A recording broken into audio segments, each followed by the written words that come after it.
Welcome to the Hidden World of Women, a podcast brought to you by Women's Health and Wellbeing Services. My name is Emma and I'll be your guest host for today's episode. I'm joined today by an absolutely amazing woman, Dr. Belinda McLean. Belinda is a PhD, has a PhD in occupational therapy. She's not a PhD. Belinda is absolutely fantastic. She's been spending the last 8 years changing the world of children with cerebral palsy, focusing on introducing and bringing the SENS protocol over to Western Australia and trialling that and making some amazing headway on using that SENS protocol with cerebral palsy. But that's not what we're here to talk with her about today, even though I do find that incredibly exciting, and she does completely inspire me, and honestly she does make the world a better place for so many people. But we're here today to talk about Belinda's experience as a mum. So as well as being a professional in her own right, Belinda is also a mum to 3 beautiful children. She's got a 3.5-year-old daughter, and then she has 15-month-old twins, a boy and a girl.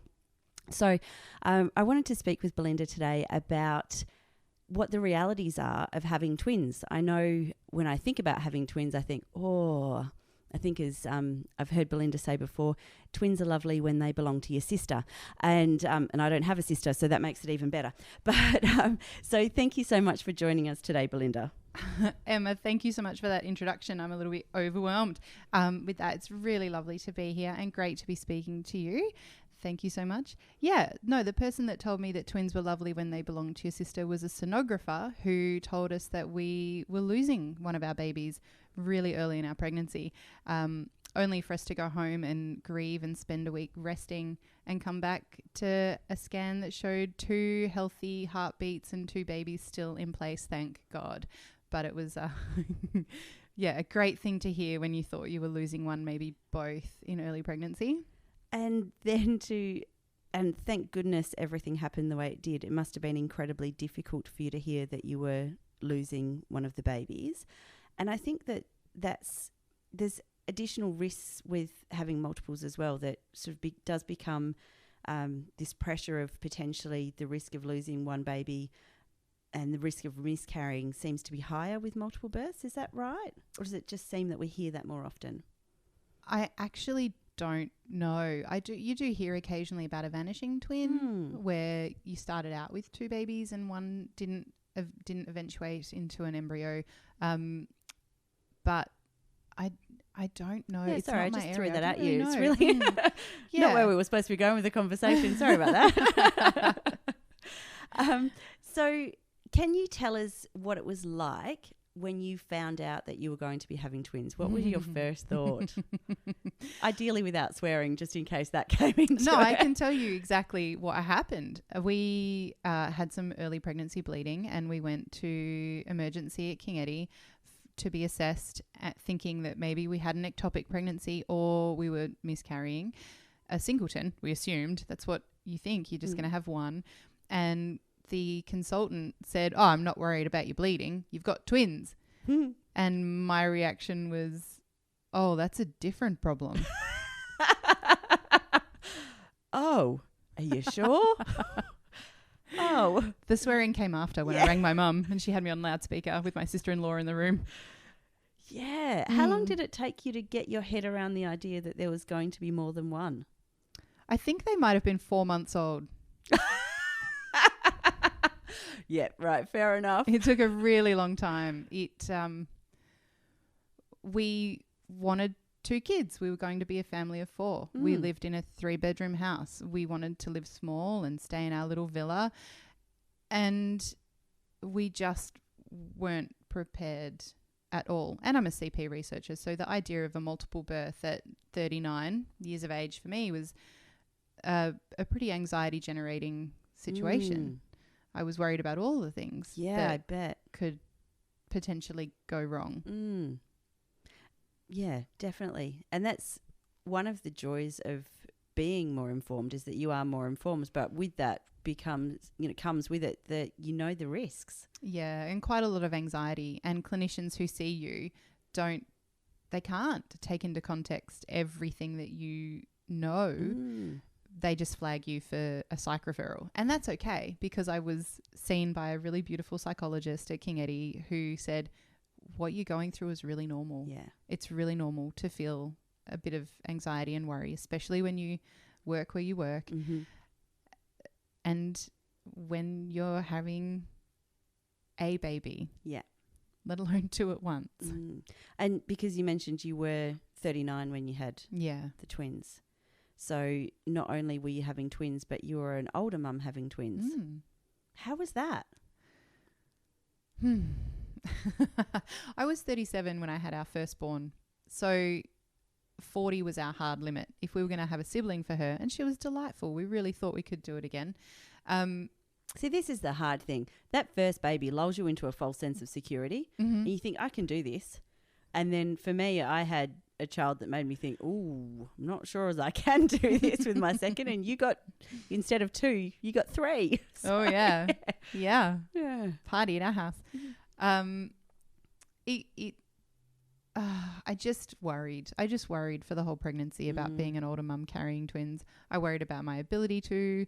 I had gestational diabetes with Riley. I had it again with the twins. There was just, but what it did for me was give me permission to, if I was worried, to just present at hospital. Yeah. To just go to the maternal fetal assessment unit and be seen and be reassured. And as they always say, we'd rather you come in and it be nothing than you sit at home worried and it be something. Yeah. You got to go in. Or even rather you come in and it be nothing than sit at home and worry and it be nothing. Well, yeah. Like at least have your mind put at ease rather than sitting at home and not knowing. So, yeah, always better to present. And so you spoke about what it was, being pregnant with the twins. What was that like for you? It was, I'm not a very well pregnant lady. In my experience, pregnancy is fraught with pain and sickness. I had a lot of pelvic girdle pain and I finished up work at 26 weeks and I was terribly nauseous from really early on in both pregnancies. But I wasn't mobile enough to walk from the car park into work. I wasn't even really mobile enough to walk to the bathroom from my workstation because of the pelvic girdle pain, which is excessive movement at the front of your pelvic region. And that was probably good timing from just a baby size. My babies were trending big and I was big and it was just it was hard. It was physically quite challenging. That movement, not being able to walk from your workstation to the bathroom, that must have made it really difficult parenting a 2-year-old. Yes. So we are really lucky. We've got a very solid support village and my mum lived 20 minutes away. So around the time that I finished up work, Riley and I, my little girl, started to move in with my mum and dad during the week and stay at home in our own house on weekends when my husband was home because I couldn't run around after her anymore. I just didn't have the energy and I couldn't do it pain-free either. How did you go with that? How did you go? I know that you are, I didn't mention when I was introducing you, but, as well as being a professional and being a mum, you're also an incredibly devoted and loving wife and have a beautiful relationship with your husband. So how did you go being away from him during the week? He would join us for dinner and he would always tuck Riley into bed and see me off and then head home. But we just had to do what we had to do. I couldn't be with her during the day when he wasn't home on my own. It was too hard for us both. Yeah. So we did what we had to. And you get through. And it's a finite amount of time. Yeah. And you don't know when it's going to end. I was about to say, the end is in sight. We don't know when that end is, but we know it's not going to be more than 40 weeks. So I remember being told 34 weeks. They're coming 34 weeks. This is all too much. Yeah. And then them extending it out. Now anyone wants them to be in a bit longer, but I was like, well, I don't know if I can. Yeah. And as it turned out, I did for another week before Nevi showed signs of needing to come into the world early. But we didn't know. And my mum or my husband had to give me insulin injections into my legs because my tummy was too taut and there was no space to inject. You can't do it yourself because you can't see your legs by that stage. I cannot reach my legs. No, absolutely not. So it was tricky, and I think really hard for the people that had to care for me as well. Riley was okay. She was well loved by her nana and my and her papa and of course Scott, her daddy. But I think children are really resilient as well. So as you said, she's well loved, and for her, there's no expectations. So she's moving with you. She's being loved by this village of people who adore her. It's you and the expectations that you have around what pregnancy should look like or should feel like and what family should look like. And I wonder if you question, am I enough? Am I, as a mum, I should be doing this and I'm not able to? Is there mum guilt that goes into that as well? At that stage, I cried every single day. Every day. And my mum, bless her, she just was incredible. She'd wipe my tears away and she said, you're doing the best you can for all of your children. Yeah. And she'll point at Riley and say, she's fine. Look at her. She's happy. She's playing. She's okay. You don't need to worry about that. Yeah. But from the minute we found out we were having twins, I had an incredible amount of guilt about what that might do for Riley's experience. She'd been an only child. She had all of our focus. We thought we were just bringing one sibling so we were never going to be outnumbered. She could always have one of us. Yeah. And then suddenly we're outnumbered and we need to triage needs.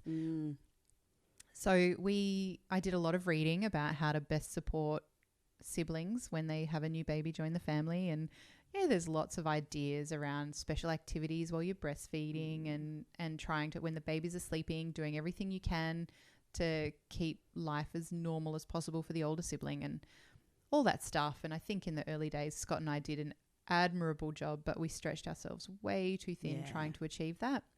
But the result for us was that Riley has been very much on balance, very sweet and gentle and generous and kind with her brother and sister. We haven't had a lot of angst from her towards them, and she certainly hasn't thank goodness she hasn't thrown or hit or done anything on purpose. So fingers crossed. That'll come probably. And I shouldn't bring this up because I didn't flag it with you beforehand. So sorry.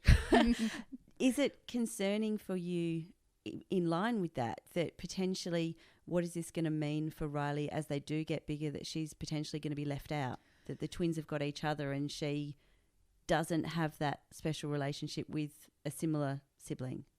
So she's actually not at risk of that at all. Okay. They think she's an absolute rock star and they follow her around like little puppies. Actually she just could do with some space at times. Sometimes, yes. Yeah. We've seen her, for Sparta, kick them over when they've gotten into her space too much. Like I just said, she didn't hit or kick them. Yeah. But if they're in front of the TV, she's pushed them with her leg onto their bottoms to get out of the way. But no, she'll run around from room to room with Callum chasing her after toys. Beautiful. Fits of giggles from both of them. Yeah. And she snuggles up and reads Navy books. And she's got her own relationships really strongly with both of them. But they both want to be where she is. So I think the age gap, whilst really challenging in the very early days, has turned out to be a very beautiful thing for them because they're in each other's pockets. Yeah. I have to check sometimes, leave that door open. Or if she's in their room playing with them, I have to pop in and just make sure everything's okay. Yeah. It always is, but I just... Oh, it's always good to know. Don't be shutting doors. Yeah. Don't shut doors. We have a very much an open door policy at work and at home. Definitely keep the doors open. I need to know what's happening. So. I feel like they need to be able to escape too. Yeah, exactly. Most definitely. So what was it like actually having the twins?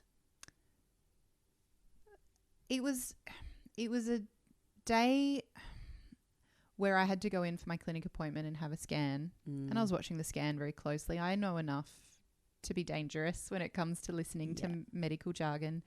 And I was watching the sonographer check and recheck and check again Neve's cord blood pressure. And then she checked her MCA, her mid-cerebral artery blood pressure in her brain. And the cord blood pressure was high and her MCA was normal high. And I knew. Yeah. I knew in the baby scan. Needs to come out. She's coming today.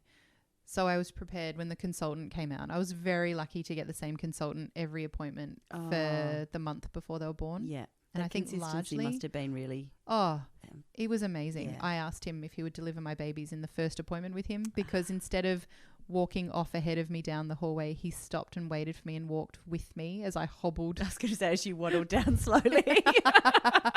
Yes. Yeah. And that really spoke to me about someone who Yeah. cared about me. I wasn't just another baby in a belly. Yeah. But he saw me for every appointment following that. So on the day that they were born, he just said, I hope you've packed your bags because it's today. And he didn't had have... you? Oh, of course. Okay. Yeah. No, but only the night before. I didn't pack my hospital bag with my kids at all. So when I had that exact same experience, I was like, you're going to need to give me half an hour to go home and pack a bag. 3 times I did that, 3 times. You'd think I'd have learned.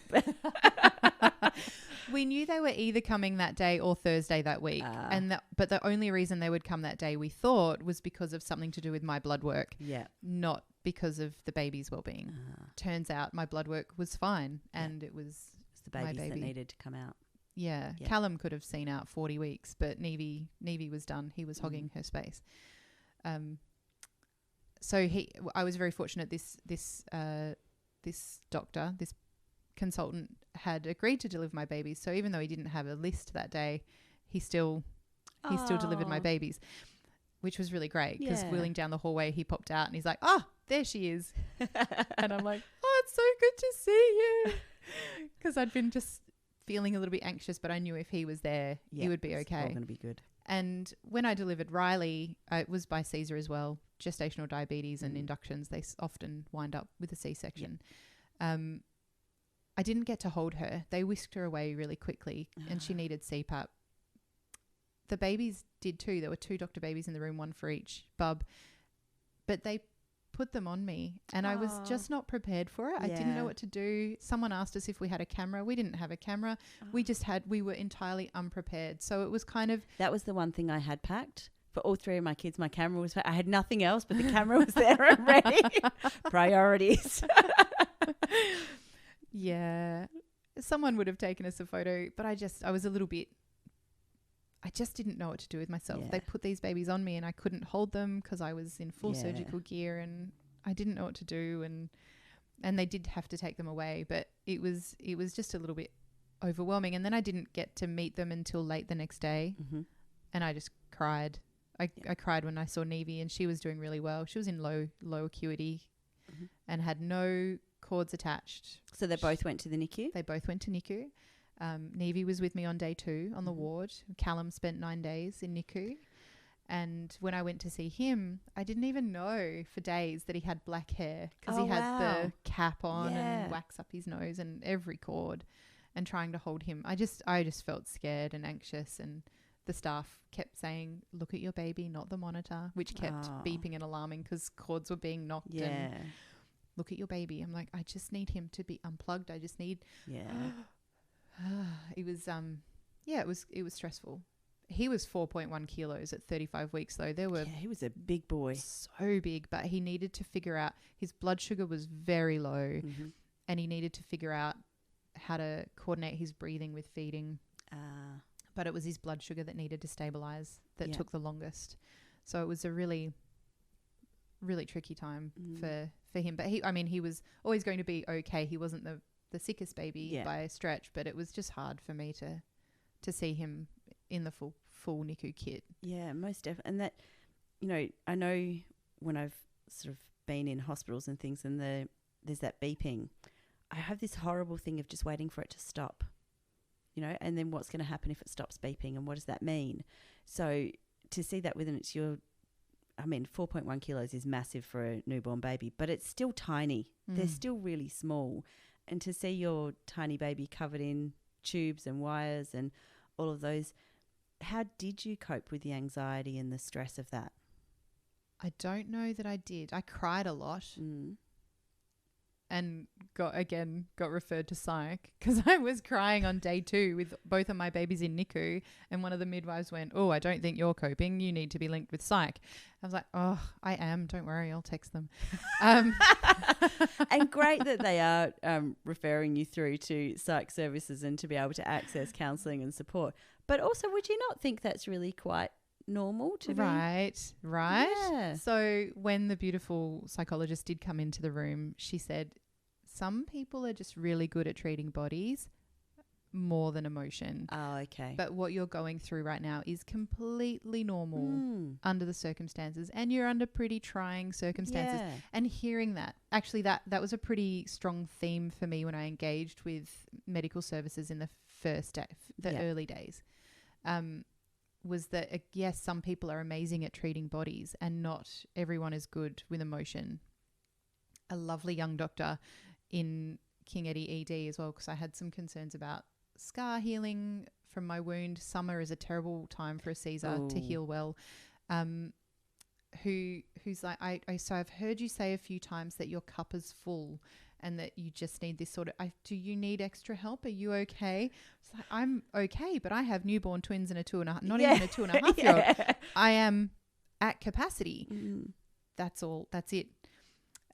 It was a really bizarre experience. Because what that started to do was started to make me feel unwell and like I wasn't coping as well as I could be, and it had me second guessing myself, which was tricky. But so I had 2 postpartum hemorrhages, not after the twins, but one after the twins, one after Riley. So I've been through a bit of a process in both pregnancies, but there was a sweet midwife in my inpatient, or what was really a day surgery appointment following the twins, who said, oh, this is our twin mum. We're going to take you over here, put you under a warm blanket. You have a sleep. And she just connected with me in such a way that was really reassuring. She's like, when you're tired and you can't take any more and your baby's just screaming, you can put them down in their cot and they'll be safe, and you can close the door and have a cup of tea and just collect yourself and calm your nerves. That's okay. That's actually a far more helpful thing than anyone was able to say in that whole process. I needed her. I needed her like I needed a lifeline, with everyone else going, oh, so you sound like you're under a lot of stress. I just wonder if you're okay. I actually needed someone to relate. Yeah. And give you a practical strategy as well. Yeah. And permission. So often we need permission to put ourselves first for a moment. Yeah. And I do, it's probably a conversation for another day, but I wonder why that is. I wonder why we would be more than generous with giving that permission to our friends, even our enemies, and yet we aren't that generous with giving ourselves permission to look after ourselves. And I wonder if I wonder in part if it's because every service you interface with is looking at your child, and your child comes first. And yes, you do, and you've got to bond, and you need to enjoy and snuggle and care for this new life that's added into your world. But no one's really looking at you. Yeah. Not really. Or if they are, they just want to know that you're doing what you need to for your baby. What do you think would have made, and you've spoken about that particular nurse who was able to connect with you. But also just quietly, babies are adorable and snuggy and easy to fall in love with and be the sole focus of everything. 100%. I do just want to add that sometimes life with a newborn with one, let alone two, doesn't actually look like a Huggies ad. Oh, no. Far from it. Far from it. Yeah. So in those times where it's not feeling like a Huggies ad, what do you think would have helped you to feel as though you were seen as a person, not just the person who was bringing these babies into an appointment? So I think absolutely just a little bit of understanding from the other person on what it might look like for me at home. Yeah. I'm really putting you on the spot here, and I'm so sorry about this. Can you role play that a little bit for me? Can you give me an example of what would have made you feel like that? Okay, so instead of the young doctor saying to me, okay, so I've heard you say you're at capacity quite a lot. Are you okay? Do you need extra, do I need to refer you? Yeah. She could have just said, you've just had newborn twins. I know you've got a little toddler at home. It's hard right now. And you're healing post-Caesar. And I can see that you're worried about your wound or your ongoing hemorrhaging. Like it would have been so easy to go, yeah, you've got a lot on right now. I understand that this would be adding stress. We're going to help take care of this for you. Yeah. Because ultimately that's what they did. That was their job. Yeah. And you still got to the same endpoint. It just would have felt a lot different to you going through in that journey to the endpoint, feeling as though someone was coming with you, not necessarily judging you, and we need to get this woman another psych consult. Yeah, absolutely. This is normal pressure and you're not getting any sleep. And it's not normal pressure. You had 2 newborns. That's an additional pressure. It's normal pressure, and it's not even times 2, because it's not that you're dealing with, these babies don't need attention, in tag teaming. Often it's at the same time. Mm-hmm. That I just can't even. No. As to how you do that with 2 babies that need you at the same time and a not quite 2.5-year-old. Yes. Well, we were very fortunate during the daytimes. We would have support. My mum, bless her, was there every day. Yeah. And she was there for as long as she could possibly be, which was often right up until Riley had had dinner. And then one of us was stuck holding the babies while the other one got her off to sleep. And that was often challenging, because when one baby's crying, screaming, they're hungry, or they really need to be burped, or they need you to do something other than sit there holding them, and you don't have backup, it's tricky. It's tricky. But we needed to get Riley down. We figured that if she was down, then we had 2 of us. There's 2 of you and 2 of them. We could divide and conquer. Yeah, absolutely. But there were nights where my husband would be pushing them in their cots, well, bassinets, not cots, bassinets with wheels on them, up and down the living room, just to try to get them off to sleep. Yeah. And then you don't have to transfer them. That's brilliant. Right? Yeah, just careful over the bump into the carpet of the bedroom. Oh my God. But it was really tricky for me too, because Callum was in NICU for 9 days and Nevie was just so small but mighty and with me on day 2. So she came home with us, and she was the hardest to settle. And so I felt like I was giving a little bit more to my NICU baby, but he was also just the easier one to settle.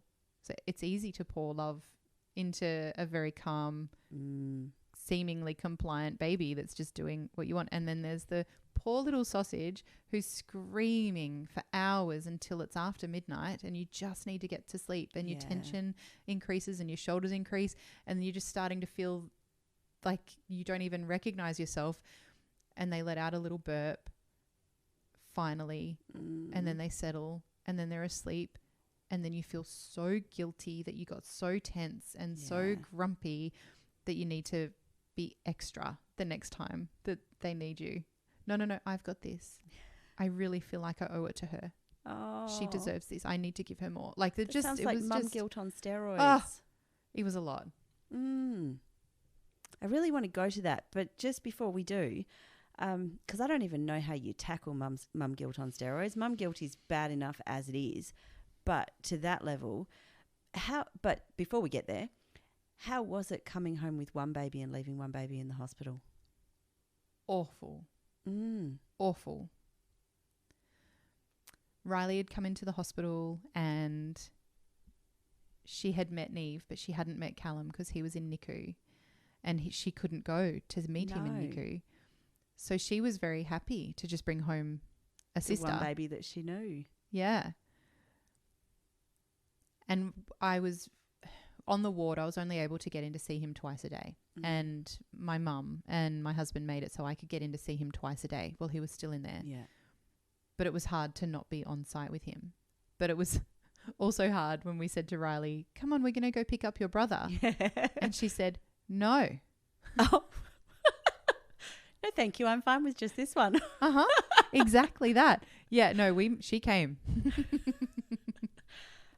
So you left hospital on what day? Like number of days, it was probably day 7. Day 7. So you had 2 days going backwards to visit him twice a day. Yeah. Oh my goodness. And I know that that's only 2 days compared to some mums who do that for weeks. Oh, and months. And months. That must have been so taxing because you don't live close to King Eddie. Well, it was only 20 minutes at that point. I still think that's still 80 minutes in the car to make those 2 trips. But that must have been so incredibly taxing when you are a new mum with 1 newborn at home and a 2.5-year-old recovering from a Caesar to then be making that trip as well. Yeah. Do you have any memory of that, or is it all just kind of like a blur of you just going through the motions? What I remember is being in the car just thinking about him on the way there. Yeah. And then getting there in you time were just for a feed thinking about time. him on the way home as well. Yeah. Bawling my eyes out. Because you've had to leave him again. Yeah. Yeah. But Nevie came with me. So in the morning trip, Mum and Nevie would be with me, and I got to feed him and hold him and change his nappy. Wasn't that fun? Yeah. You want to change his nappy? Oh, Not really. could you? I'm going to get a lot of that. Yeah, that's it. I've got years of that ahead of me. Honestly, I don't mind if you catch this one. So the morning was much more relaxed, but in the afternoon it would just be me. Oh. And Scott came once or twice, but he'd fall asleep in the chair holding his son, which was devastating because we were just so tired. Yeah. And then we also have to put him back. beautiful, but very beautiful. Yeah. I do have a favorite photo from that time. You're not meant to have your phone in there. It's very cheeky. I took one photo of Scott asleep in the hospital chair holding his son. It's very moving, but meanwhile there's 2 girls at home. One of them's a newborn too. Yeah. With my mum. So it was a bit sad. I was very happy when he got to come home so soon after us leaving. That must have been, actually it must have been an interesting drive home, because I suppose when you're thinking that you're going to be bringing home, well, you know, you're pregnant with your second child and you're going to be having another baby, and you think about the things, we'll need to get another child seat, but it's okay because we've still got the bassinet and we've still got the cot and all of those. And then you're like, oh, but actually, no. And how are we going to get 3 car seats in the back of the car? And Kid safe. Yeah, well, yes. We went and got measured up at Kid safe. And then they do actually at Kid Safe, they can measure the back of the car and work out what seats are going to fit so that you can get 3 across the back seat. Yeah, you can trial the car seats in the car there. We had to get Riley a much slimmer car seat because she had some luxe thing that went wide out in the wings.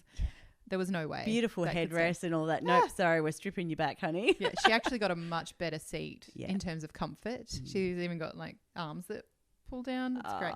But they were the only place I would even consider. I wasn't going to Facebook group it. I wasn't going to Google it. I just went straight to let's actually see what's going to work out here. And the ladies, bless her, she's grabbed out all the models that might fit because she's seen all these cars before and she's put them all in the car and shown Riley the new seat, and it was the only way. The only way I recommend people go if they have to figure out. Can you actually buy the seats from Kid Safe, or do they? Yeah, you can. Ah, okay, cool. You can. So you don't have to. They're happy to just do a fit, and you can go buy them somewhere else. But I just we're here one-stop shop just stick them because in the car. We bought them. We had to order them, but they fit them too. So we had a booking for them to fit it the week before the twins came. Oh, nice. Yeah, we had to bump that up.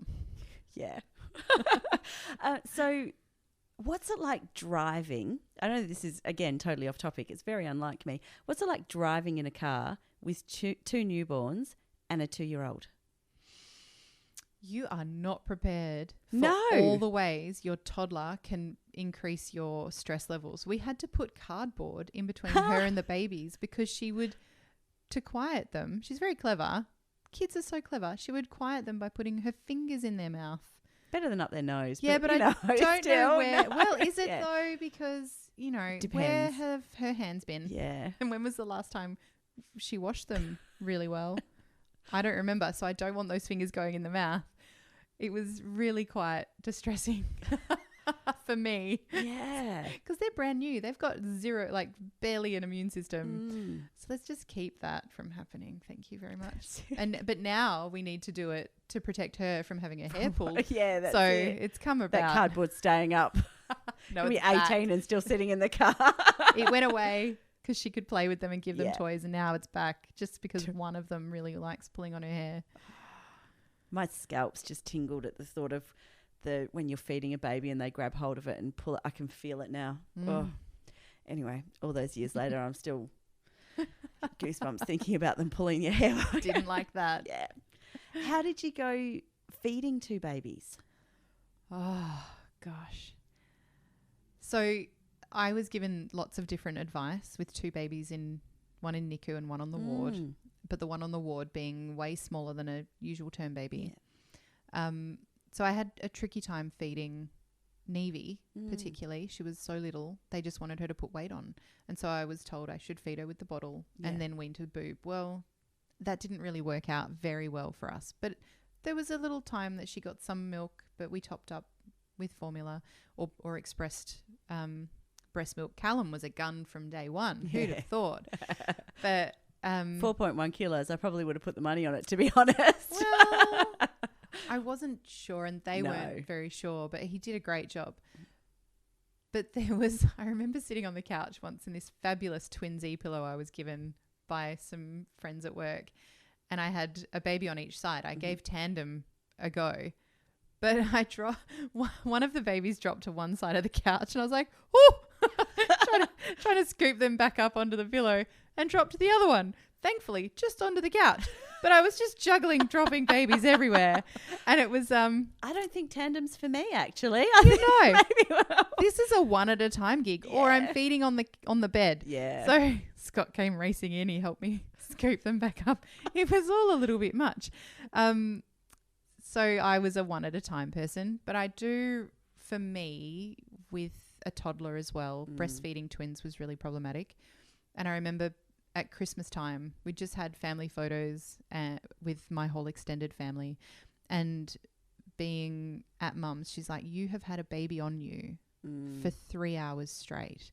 And we'd stayed there for a few sleepovers just to try to get a little bit of extra sleep, because there's just nothing. Yeah. If you're breastfeeding and then expressing and then trying to sleep and then doing it again, there's no sleep in there.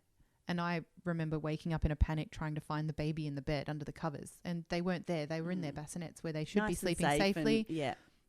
But there had been a very sad article in the news about babies who had died, and these awful things that any time, but they had these poor exhausted twin parents had fallen asleep with babies in the bed, and they lost both of them. It's devastating. And so I've woken up beside myself and not well rested enough, and I'm panic stricken trying to find my baby in the bed because I've seen this in the news, and Scott's woken me up to give Callum a feed, and I've gone, Santa said no, Santa said no. And it just, what is going on? It's just sleep deprivation like you've never experienced before in your life. But so breastfeeding for us, because of that, and because we couldn't always sleep when the baby slept because we had a toddler as well. And two babies. So at 6 weeks, I started to mix feed. So I would feed one baby at a feed and the other would get a formula bottle, and vice versa. Because pumping for me was taking too long. I was getting lots of mastitis. Like, it just wasn't. Yeah. And by the time you finished feeding and then pumping, it's time to feed again. Yeah. Yeah. So no sleep. And you need sleep to function. It's just not. There's a reason that sleep deprivation is used as a kind of torture. Oh, yeah. Awful. Yeah. And then at 7 months, they self-weaned. Ah. But we got to 7 months. Yeah, that's amazing. So, yeah. I'm chuffed. I wasn't at the time. I was terribly sad. At least with Riley at 16 months, I could gradually wean her. And it was kind of... And you got to be part of the decision-making process. But the fact that they made the decision without you. Oh, even my boy. He was... I thought we were in it for the long haul. Yeah. No, I'm good. Oh. Mate. Okay. Yeah. This is too much like hard work, Mum. Give me the formula where I don't have to work for it. But you know what? Then I could teach them to hold their own bottles, and we did the thing that you're not meant to do. We put them to bed with their bottles so that they could go to bed, put themselves to sleep with their bottle, and we put little Miss off to bed, and we're actually starting to find ourselves. And we thought it would be a real issue weaning off the bottle. But actually, now that they're not getting it every time they go to bed, they're pretty happy just to roll over with their snugs. Yeah, I thought it was going to be a real problem, but it's only a problem if it's a problem, and it didn't become one. And it wasn't. No. Yeah. I think that's one of the things as well, that it's only a problem if it's a problem. So, you know, when new mums are perhaps cuddling their babies to sleep or holding them, and it's only a problem if it's a problem for that new mum. Yeah. So, and I think there's just something beautiful about holding a sleeping baby, and, you know, and holding a baby really. except they get really heavy really quickly. But other than that, but if you're comfortable and happy to do that, then don't let somebody else's thoughts and opinions ruin that for you. Absolutely. Take that experience away. So yeah, our firstborn was a winter baby. I held her all the time. And my twins wanted to be held. They needed to be held. So we held them as much as we could. And I think that that's totally fine. That phase is over so fast. Yeah, that's it. And they're all good sleepers. I hear sleep is genetic, so I'm really sorry if you're not a good sleeper. But but they sleep pretty okay. Nevy's an overthinker. She takes a while to get off to sleep sometimes, but once asleep, they all sleep okay. So nothing that we've done to give them more love has wound up impacting sleep. So you haven't created a rod for your own back? Oh, no. No. I love it when people bring, you're creating a rod for your own back. Well, it's my back, isn't it? So you can just, I love the idea that you can't spoil a child with love. 100%. Stuff, sure, absolutely. Love, Yeah, no, there's definitely no such thing as too much love. And your babies are all really lucky to have that coming from a beautiful big family that's there to support you and support them as well. Yeah. So, and for people who perhaps aren't as lucky to have that support given as freely as it perhaps was, do you have any suggestions for how to actually ask for help? So I think that when you have friends offer to come visit, give them a job. Everybody wants to help. Not everybody knows how to help. And there is grace in asking for help and giving folks that thing they can do that is genuinely helpful. Yeah. And if that's to bring some food, because by golly, you'll need that. Milk, bread. Oh my gosh. Our girlfriend would drop off a bag of salad and a roast chicken. Yeah. And that's dinner done. That's dinner. Sweet. Absolutely. And it was easy for her to pop in on the way from work to Coles and grab those things ready to go, and gratefully received by us. When you cook, if you can cook extra and freeze it, do it, because there are times when you're going to look at each other and it's 11 at night and you haven't eaten. And it's not okay. You really need fuel for yourselves, because without you, they can't thrive. They can't even grow. They need you. You are the most important thing in the world. But also you need your own health and well-being. So sleeping well and eating well are vital. And if you are trying to breastfeed and that's super important to you to make that successful, you need to eat and you need to sleep. And you need to drink plenty of water. So much water, especially if you're having multiples. So though I would say ask for help. And if you don't have people that are able to do that, or if you have a close group of friends and they're kind of staying away because you've got kids now and they don't know what that's like, or they've got their own kids, you can ask. They might not know what you need, or I've got some dear friends who would just stay away because they think that we're super busy. So we want to see you, so we'll reach out. It's like, just come on over, please. These guys, we need adult interaction. I need to talk to somebody, like an adult person, about something other than poo. If you could come over, even if that's just it, hold a baby while I drink my tea while it's still hot, and then talk to me about something other than poo. Or hold a baby while I quickly grab a shower.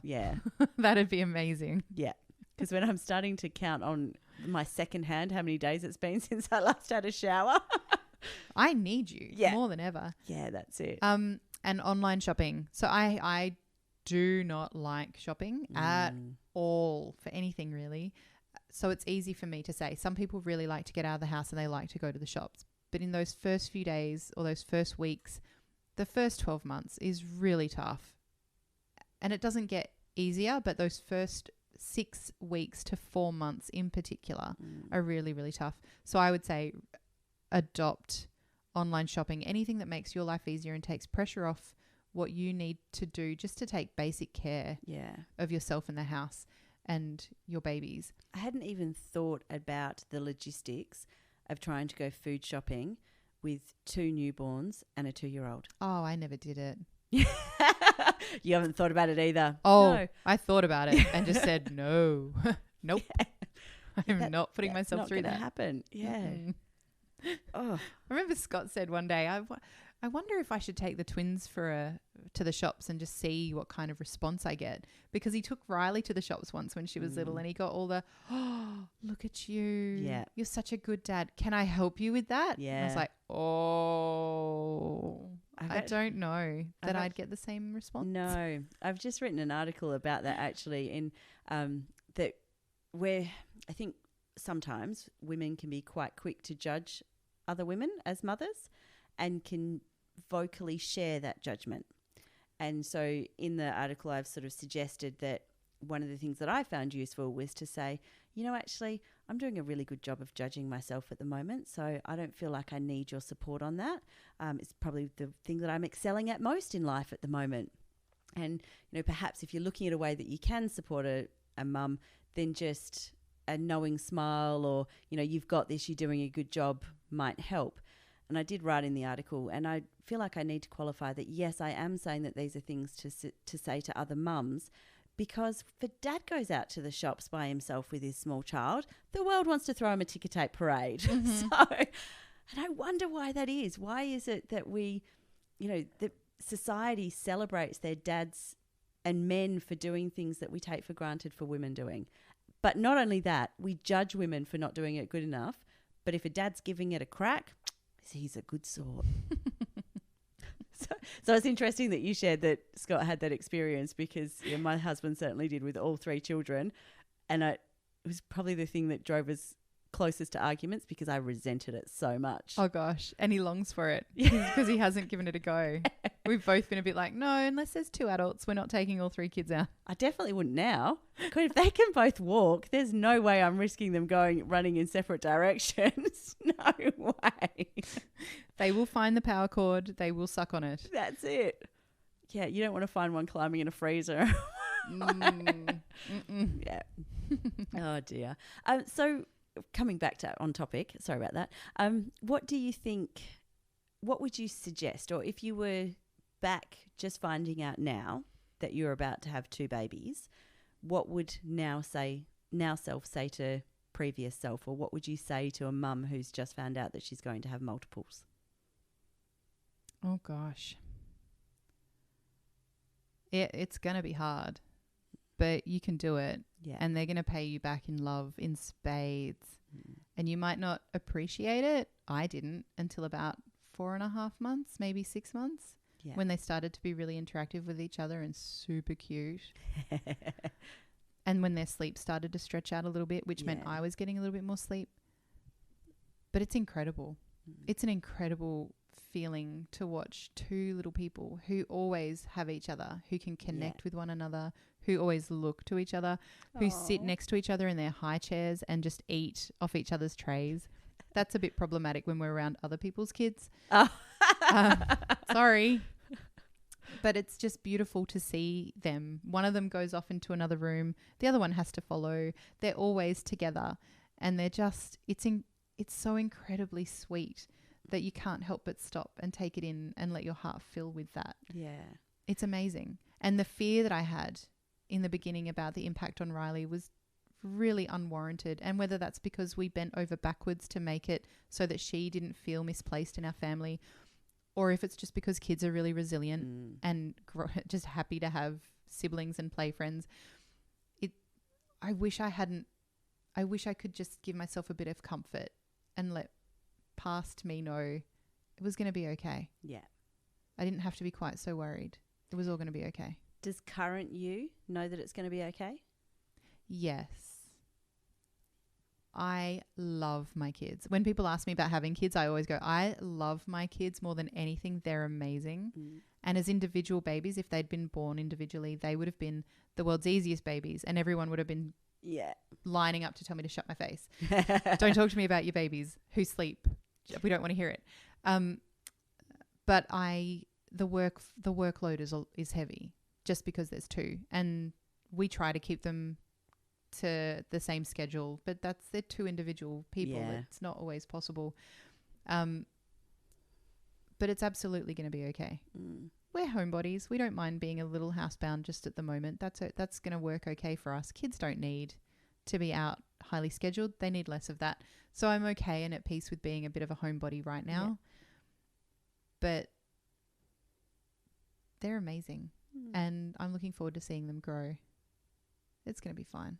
It's going to be perfect. Well, okay, it's going to be one version of perfect. It may not be the version of perfect that we sometimes have in our head, but it will be beautiful. So one thing I've had to do, because nothing shines a light on your own stuff quite like parenthood, is I've had to do a lot of my own work. So I realised I was butting heads with Riley, certainly as the baby started to become more mobile.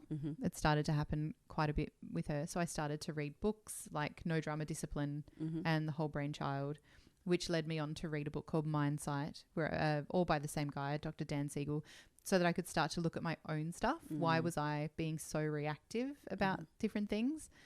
My girl is a screamer and a door slammer. I'm a door slammer. Less now, reformed. I'm a reformed door slammer. But you're a, possibly a 40-year-old person who's doing the maths quickly. You'll say no when they were born. Yeah. So who's had the experience of having 40 years to learn how to be a reformed door slammer? Oh, no. I'm learning now because I'm seeing my toddler do it.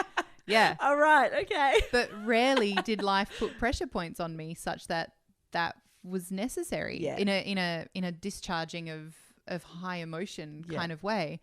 But when you have a little mirror who's showing you what you're doing, because now they do it. Ooh, I never did it quite like this. If she's not satisfied, she'll slam it again. And one more time for good luck. Did not feel like it was loud enough. I'm not sure I got my point across. No. Here we go again. So I've really had to do my work and find a place to be calm and be more responsive rather than reactive. Yeah. And I'm hoping that as that work continues, because all of us have work to do, that I'll have a little bit of an easier time when I have two children in that same space at the same time. That's going to be fun. Yeah. Yeah.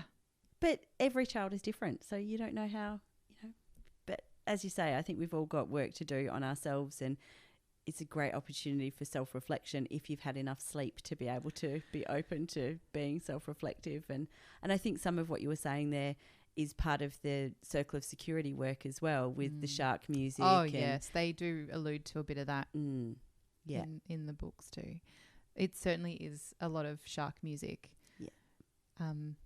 When you notice yourself being overreactive to something or hyperreactive to something that later on you go, I really didn't need to jump on her for that. What was going on? That's it. Is this reaction actually appropriate? Is it warranted to be where I'm at the moment? Yeah. And so it's the work underlying those triggers, recognizing them and trying to do better, not just for her, but for myself as well. Yeah, definitely. And so you said that you absolutely love your children and you adore your children. And did that, and I know that we need to wrap up, so I'm going to quickly ask this. Did that impact the way that you felt when you had to go back to work? Yeah, I've had a really gentle return to work. I started out 5.5 days. 5.5 hours, not 5.5 days. What? I was going to say that is not a gentle return to work. 5.5 hours a week, 1 day a week to start off, just to slowly come back, just to fulfill some contractual obligations. And that started when the twins were 6 months old. That was hard. Yeah. Even though it was only 1 day a week, it was too early for me. Yeah. I needed longer, and I think it set me up to be a little bit at odds with my relationship with my work. Yeah. And I love my work. I think that it's one of the most fulfilling things I could hope to do, but my relationship with it was really put under pressure by going back too soon, even 5.5 hours a week. Which can lead to you resenting going to work, and then that changes your whole relationship with it. And while you have felt passionate about it, sometimes that passion can wane a little bit. Yeah, absolutely. And then I've got a busy mind that starts to look for other things that might really excite me and fill that cup. And it just really, really, it probably is more like burnout rather than actually being done. I'm tired. Physically, I've had 3 little kids in 3 years. Yeah. My iron's very low. There's other physiological things that underlie some of those experiences too, that we don't always put ourselves first and take care of those things well. And then on top of that, the guilt about being away from very small children. And And then how connected can you feel to a workplace when you're only there for 5.5 hours? such a short time, Yeah. when you know how big the scope of that role is. So I did have a frank conversation with my boss where I said, I think I came back to work too soon. Yeah. And she's like, you probably did, because there was zero pressure from her for that to have happened. I was just feeling committed to a contractual obligation, and I could have got out of it, because no one's going to pressure a mum of a new baby to come back to work so soon. Yeah. Especially not the mum of 2 new babies to come back to work so soon. Yeah. Absolutely. So that was, we are our own worst enemy sometimes in the things that we choose to invest our energy in. But that's a journey for me, balancing a young family with work life. The strengths of my work are that they are my hours are flexible. The challenge of it is that it can be vast and broad and take up personal time, and I do feel more pressure on my personal time as precious than I have ever before in my life, because I know that my babies are growing up very fast and I don't want to miss a thing. Yeah. So if I'm going to feel a little bit at odds with myself and my work, it'll be when it's robbing me of that time. Yeah. Which is, again, just a choice of perspective, because everything in balance, when I'm well rested, I see that as an investment of time as opposed to robbing me of time. And I can really tell when my resources are full and I'm feeling a bit more robust, because the perspective I put on it is different. It's an investment. It's not taking anything. But and we work that as a family, and my children don't actually suffer at all in those moments. But my perspective on it is always affected by how well I'm taking care of myself. Yeah. And I think that's probably key for lots of mums who are going back to work and trying to balance the challenges and responsibilities of running a young family. Trying to work like you don't have children, and trying to parent like you don't have work, and trying to, feel the pressure of both of those and feeling like you're failing at both. Exactly. And if you're not taking care of yourself, you're not resting, you're eating well, gosh, taking your iron supplements, somebody in the room, then that can really weigh you down and make both jobs hard to fill. Yeah. And a couple of things that you've mentioned that I just want to touch on for a minute. So you spoke about feeling like your cup was overflowing, and then we're also talking about being filling a cup. They're 2 different cups. So I always talk about the cup that's overflowing as being, I talk about a bucket, so an energy or emotional bucket. And so positive things can pay into that bucket and negative things pay into that bucket, but they fill the bucket. Each of us have a different size bucket. So sometimes, and I think it can depend on who you are and at what stage and what you're going through, but sometimes our bucket can be the size of a thimble, and it doesn't take much for that bucket to overflow. And we've got a hole in the bottom of the bucket that's helping it drain and empty. But sometimes, depending on what you've got going on in your life, there's algae build up in that, or there's a whole heap of hair clogging the drain, and it's taking a lot for the energy to be able to drain out of that bucket, and for us to be able to reset and to be able to regulate our emotions and to be able to cope. And so I think that when you're coming home with 2 newborns, one's been in the NICU for nine days, you've had to leave him there, plus you're trying to learn how to care for 2 newborns, you've had a Caesar, you've got a small child, walking around is painful.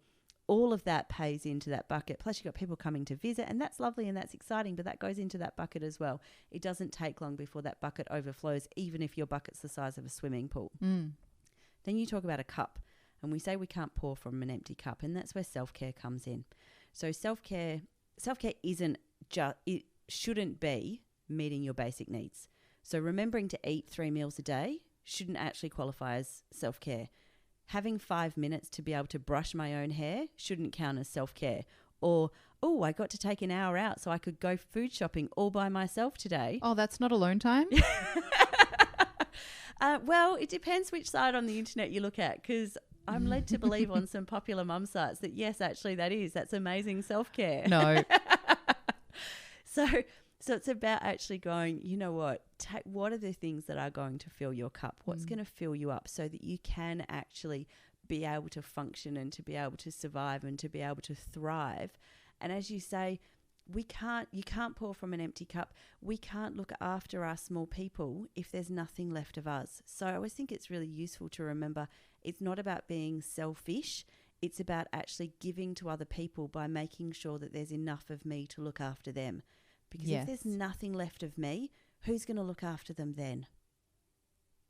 Well, that's it. So That's it. So really, when you think, oh, well, I can't take this time to go out and have coffee with a friend because, then I'm going to be away from my children and I'm already away from them for 5.5 hours a week because I've got to work. So I'm giving up this time that I could be with them.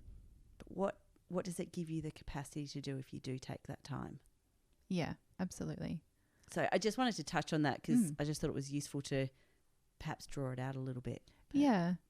I think also sometimes we can overthink self-care too, because it isn't necessarily finding a sitter so you can go for an hour-long massage either. No, and it doesn't need to cost you anything. No. Despite the ads that are all over everything about women's self-care. I know. It's crazy. Yeah. But you could just pick yourself up and go for a walk in your local park or at the beach, wherever natural place fills you. That's it. Fills your spirit. And that's it. So what are the things that bring you most joy? Is there a way that you can actually do some of that?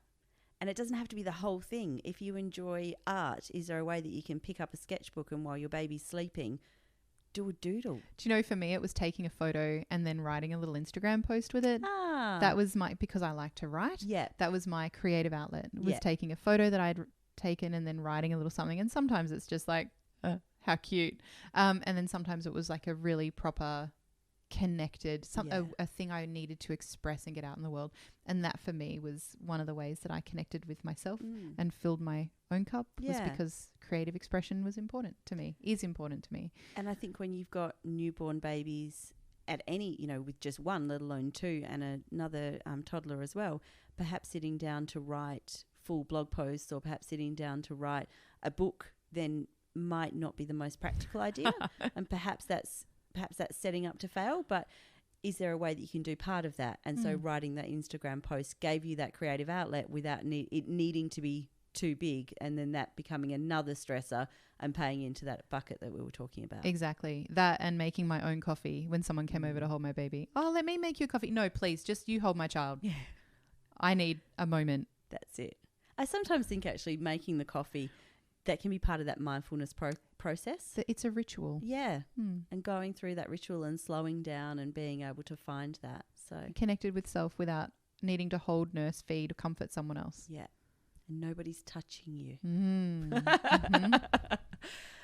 So just to wrap up, what hints or tips do you have for new parents who have potentially got multiple children? Or what hints or tips do you have for friends or family members who have got multiple children? Okay. For friends and family, check in. Take food. Respect their boundaries. If you've invited the new family somewhere and they say, oh, we just can't, I'm so sorry, just let that be. It's a lot.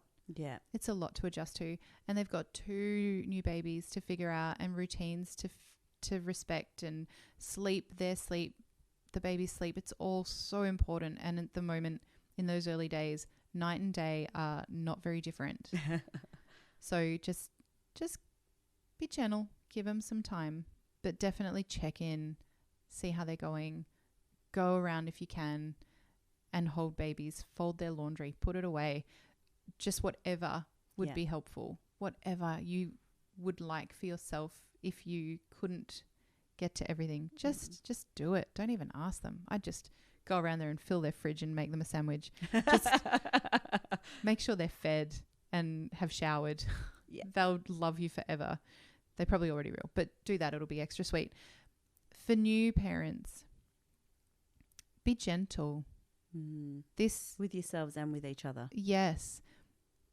Having 2 or more, because let's not forget our triplet and quad mums and dads. When you have more than one baby, when you have one new baby, there's a lot of pressure on each other and on yourself to meet their needs, to learn their needs, to learn the new system of however many children you have, meeting their care needs, and figuring out what your new expectations are, because your expectations of each other will shift, and you may not be communicating well what you think each person should be picking up, and there's a lot to pick up. So be gentle, try to say what you need and hang in there. Yeah. Hang in there. I think that's a really good tip for all new mums, or for all women actually. Try and say what you need. Yes. And I think that it's really useful not to expect other people to be mind readers. None of us are. Mm.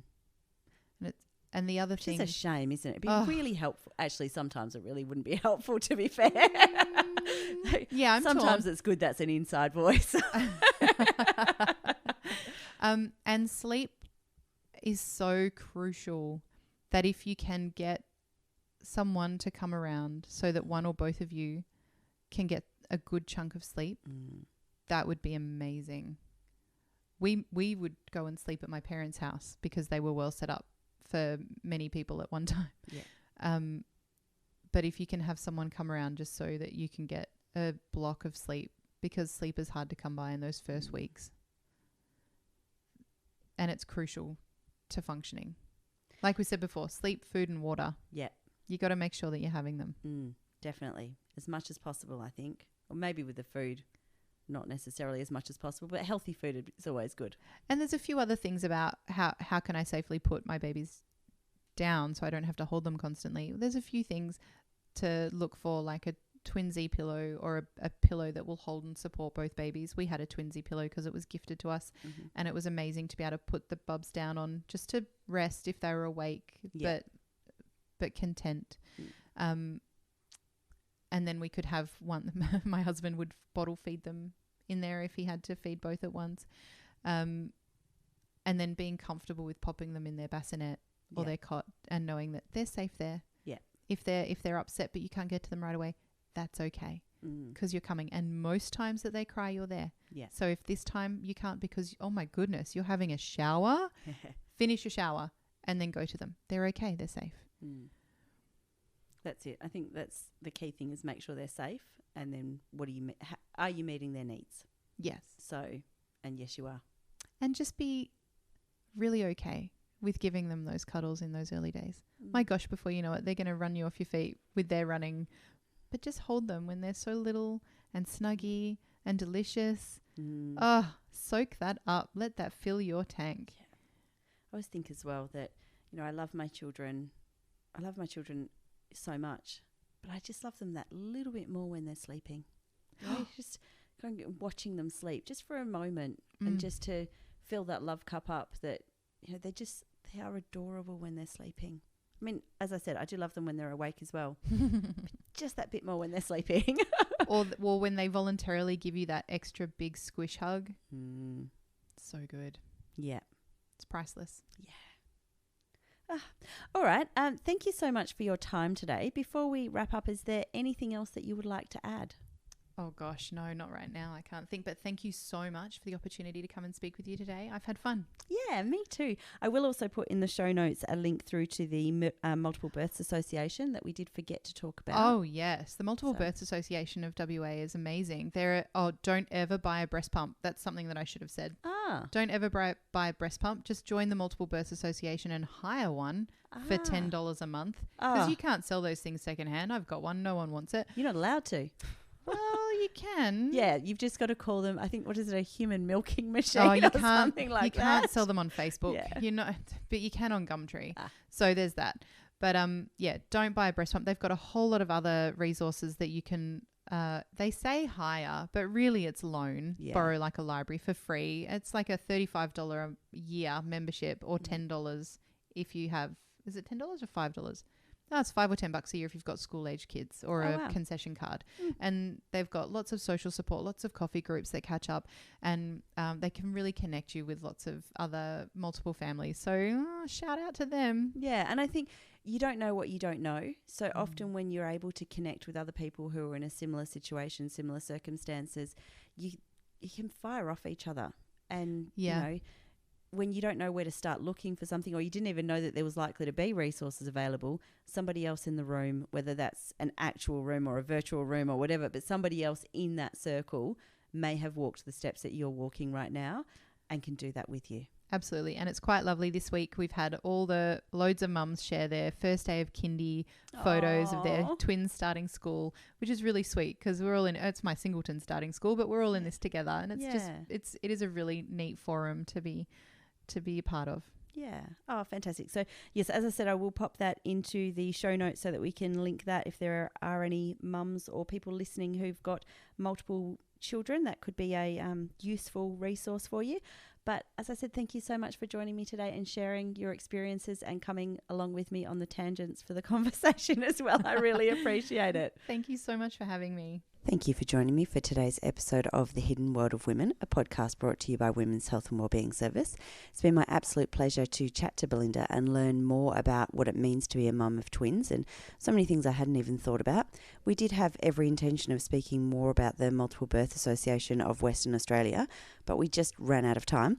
I will include the link for Multiple Birth Association of WA in the show notes. So if you or anyone you know is a parent of multiples, you can head on over there and find out more. So thank you again for joining me today, and tune in 2 weeks for the next episode of The Hidden World of Women.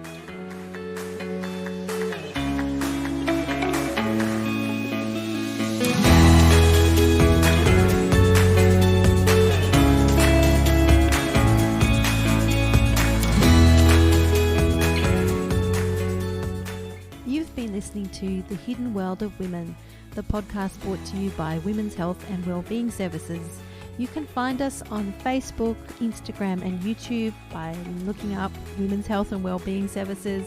You can also find us at our website www.whws.org.au. Bye.